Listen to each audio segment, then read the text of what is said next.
Dans mon parcours de juriste dans l'aide aux victimes, j'ai pu rencontrer de nombreuses victimes et beaucoup d'entre elles faisaient des confusions sur les différents termes, les différentes procédures et notamment sur la plainte. En fait, je m'explique, il y a certaines croyances populaires autour de la plainte et parfois, ça décourage des gens carrément à déposer plainte et c'est pour ça que j'ai envie de faire cette vidéo. C'est pour vous assurer que vous ayez tout bien compris à propos de la plainte et donc à la fin de cette vidéo, vous devriez y voir plus clair.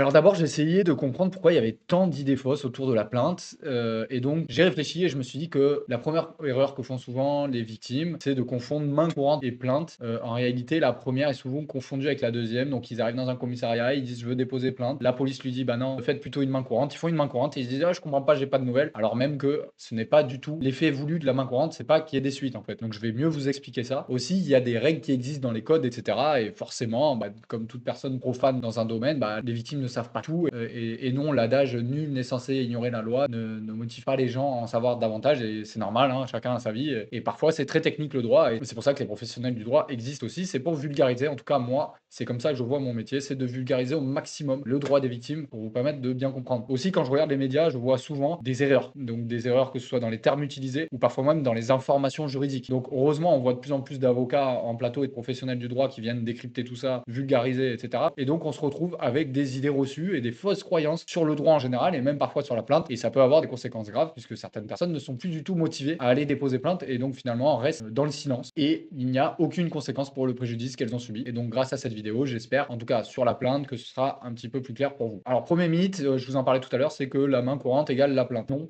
c'est vrai que c'est pas rare d'entendre que des policiers disent non, non, mais ça sert à rien de déposer plainte, autant aller faire une main courante. Alors ça peut être catastrophique parce qu'en réalité, une plainte, c'est transmis au procureur de la République qui doit décider des suites à y donner, et notamment l'ouverture d'une enquête de police. Alors que la main courante, c'est juste une consignation de faits. Donc c'est-à-dire que vous allez au commissariat, il y a un procès verbal de main courante qui est rédigé par la police ou la gendarmerie, est enregistré dans les logiciels de police, mais derrière, ce n'est pas du tout prévu que ce soit transmis au parquet. Donc il n'y a pas d'enquête de police derrière qui débouche. Et donc en fait, si vous voulez déclencher l'ouverture d'une enquête de police, il faut passer par la case parquet et donc il faut déposer plainte. Donc il faut insister. Si on vous dit non, non, mais une main courante, ça suffit, et que ce n'est pas l'effet que vous voulez, et que vous voulez vraiment que le dossier soit reçu par le procureur de la République pour qu'il décide des suites à y donner ou éventuellement l'ouverture d'une enquête, alors il faut absolument déposer plainte. Un autre mythe que j'ai souvent entendu, notamment quand les victimes n'avaient pas encore déposé plainte et qu'elles venaient me voir dans l'association là où je travaillais, qu'elles me disaient: de toute façon, j'ai pas envie de déposer plainte, ça sert à rien. Comme je viens de le dire juste avant, vous avez la preuve que ça ne sert pas à rien. Parce qu'en fait, si jamais vous déposez pas plainte, votre dossier n'est pas transmis au parquet et il n'y a aucun magistrat qui va étudier votre plainte. Et donc, si vous déposez pas plainte, en fait, l'institution judiciaire ne peut même pas étudier ce que vous avez à dire. Et donc, c'est une base indispensable pour toutes les démarches ultérieures. Et d'ailleurs, même en matière d'assurance, quand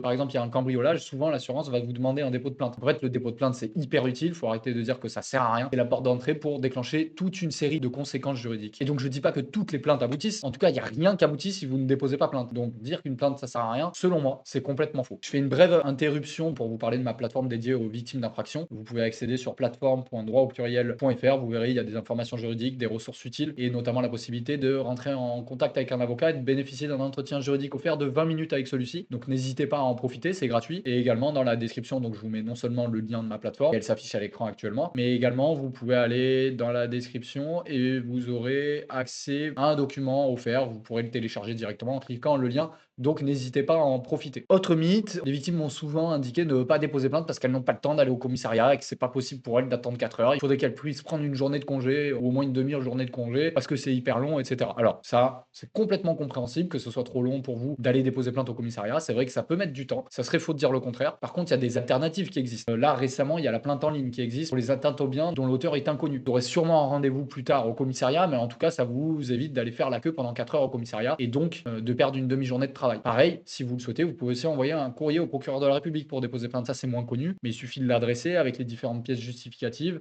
avec votre pièce d'identité. Et donc, en fait, la fonction, c'est exactement pareil qu'en commissariat, sauf que vous n'avez pas un procès verbal et un récépissé de plainte tout de suite que vous auriez au commissariat. Mais en tout cas, légalement, ça justifie. Si vous justifiez de la copie d'un courrier de plainte, mais également au moins d'une preuve de dépôt, d'une lettre suivie ou d'une lettre recommandée, à ce moment-là, cette plainte est tout à fait valable juridiquement. C'est-à-dire que le parquet va recevoir, le procureur de la République va décider des suites à y donner. Exactement pareil que quand vous déposez plainte au commissariat. Donc, il reçoit votre courrier, enfin son service, et ensuite va dire ça part en enquête ou ça, c'est classé sans suite tout de suite. Par exemple, si c'est pas une infraction pénale, ce sera directement classé sans suite. Vous avez évité d'attendre 4 heures dans un commissariat et vous avez adressé directement votre plainte par courrier. Avant-dernier mythe, c'est que la police, elle peut peut refuser de prendre la plainte. Ce serait un pouvoir discrétionnaire de la police que de ne pas prendre les plaintes. Alors là, je vais temporiser tout de suite. On est complètement d'accord qu'il y a des policiers et des gendarmes qui refusent de prendre les plaintes. Ça, c'est pas imaginé, etc. C'est pas un mythe, c'est vrai. Par contre, quand on regarde la théorie légalement, c'est un mythe puisque en fait, ils n'ont aucun droit de refuser votre plainte. Et ça, c'est l'article 15.3 du Code de procédure pénale qui le prévoit. Donc, ce que j'ai envie de vous dire, c'est que le refus, ce n'est pas une fatalité. D'ailleurs, vous pouvez voir dans mes vidéos, une des premières que j'ai publiées sur le refus de la plainte, si vous souhaitez en savoir plus. Mais en gros, vous avez deux moyens de contourner ce refus. Soit vous faites la plainte par courrier, comme je vous en ai